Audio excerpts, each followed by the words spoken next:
I'm Jessica and I created the Essentialist diet. I created this diet for myself to help me get back down to my natural baseline. So what do I mean by natural baseline? I just mean the state of being where my body feels the most optimized. No bloating, no stress, no extra weight, none of that. And I was able to achieve that from eating only the essentials and incorporating low intensity movement, like walking, which is what we'll be talking about today.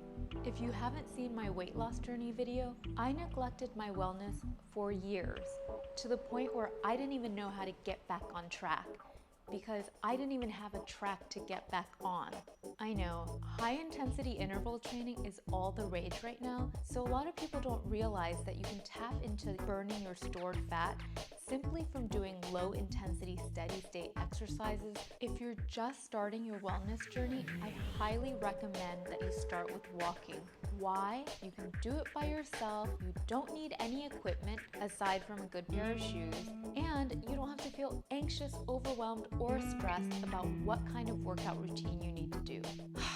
I used to be all over the place with working out. I used to do random online classes, whether it was dance, cardio, or yoga, or Pilates. I would mix in some kettlebells, and I would start running, but I wasn't really getting anywhere.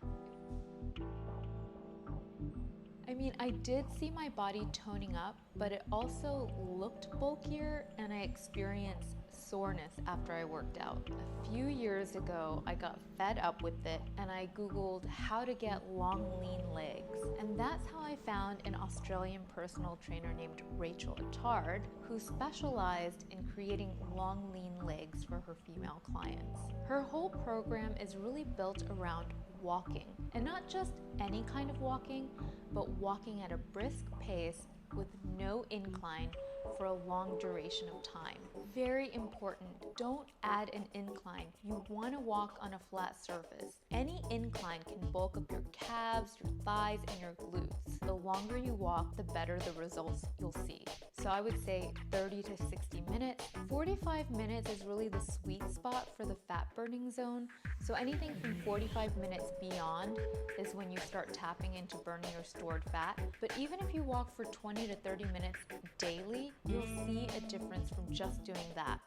So I do have a treadmill, but we didn't always have a treadmill at home. The reason why we got it is because we live in a very hilly area with narrow, winding roads, and it's not safe to walk around this area. I actually got a membership down in town for a year and a half or so. It's not like a fancy Equinox gym. It had 2 treadmills. I would go down there every day, and sometimes I would have to stand in line and wait my turn for the treadmill. So we decided that it would be a good investment to get a treadmill, but you don't have to get a treadmill. You can do it in your neighborhood or at a park. My first tip is to commit to only walking for 1 month. Why? If you're trying to burn fat, you don't want to get distracted or overwhelmed with what workout you need to do. Keep it simple and stick to walking. Okay, so most people don't take this into account, but it takes time to condition your body. You want to start by getting your body acclimated to walking for 20 to 30 minutes. Even for me, when I first started, it took me 3 or 4 days. As far as speed, just start with what your body is comfortable with in terms of warming up. You know, in the beginning, it's more about experimenting and finding where that sweet spot is just for you to make it through the duration. I started with a 30-minute goal, but you can start with 20 minutes or 10 minutes or 15 minutes. Whatever it is, just start where you are. A good fat burning speed is anywhere between 3.7 miles an hour and 4.3 miles an hour. I'm now at the 4.3 mile an hour mark, but when I first started, I think I started at 2.7 miles an hour. So after you start conditioning your body for the 30-minute mark, slowly increase it by 15-minute increments until you get to 60 minutes. As you're conditioning your body for the duration, also play around with the speed at the same time. My second tip is to walk with a purpose. So what I mean by that is you have to constantly tell yourself, I am walking to burn fat. I am walking to get healthy. I am walking to lose weight. I am walking to create a new foundation for a healthy lifestyle. The more that you remind yourself of the purpose behind walking, the easier and more motivating it will be. My third tip is to walk with correct posture. So when you have the right posture, you're gonna reap more benefits because you'll be toning your body correctly, and also it decreases the chance of any injury. There are two ways that I walk, and I'll show you both of them. So the classic way of walking is keep your posture, stand straight and tall, but relax. So it's not like stiff like this, but just relax, straight and tall. Kind of like you have a string at the top of your head and it's just straightening out your spine. You want your shoulders to be back and down. So you don't want to walk like this. You want your shoulders to be straight out, away from your ears, not hunched over. You bend your arms at a 90-degree angle. Don't clench your fist. Keep them loose. Rest your thumb on top of your index finger. And as you walk, you want your arms to naturally propel you forward. Keep the movement parallel to your body. So it shouldn't be like this. Keep your core engaged. You don't want to just be like this. You want to... So as you're walking, you just want to find a natural stride. You don't have to go so far and you don't have to go so short. Just find that natural, easy stride and do a heel toe, kind of roll your feet forward, keep your knees slightly softened, and just go with the flow.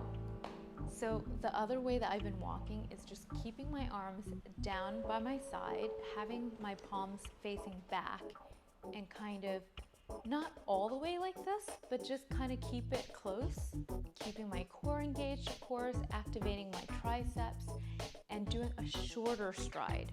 So I find that that tones my obliques differently, my arms differently, and my inner thighs differently. So you can kind of experiment with those two postures. My fourth tip is to learn to control your breathing. That's a huge part of it because it helps you manage the exertion of energy better. So as you're walking, you don't want to just be like, you want to control the inhale through your nose and the exhale through your mouth. And my exhales are usually longer than my inhales. So it will look something like,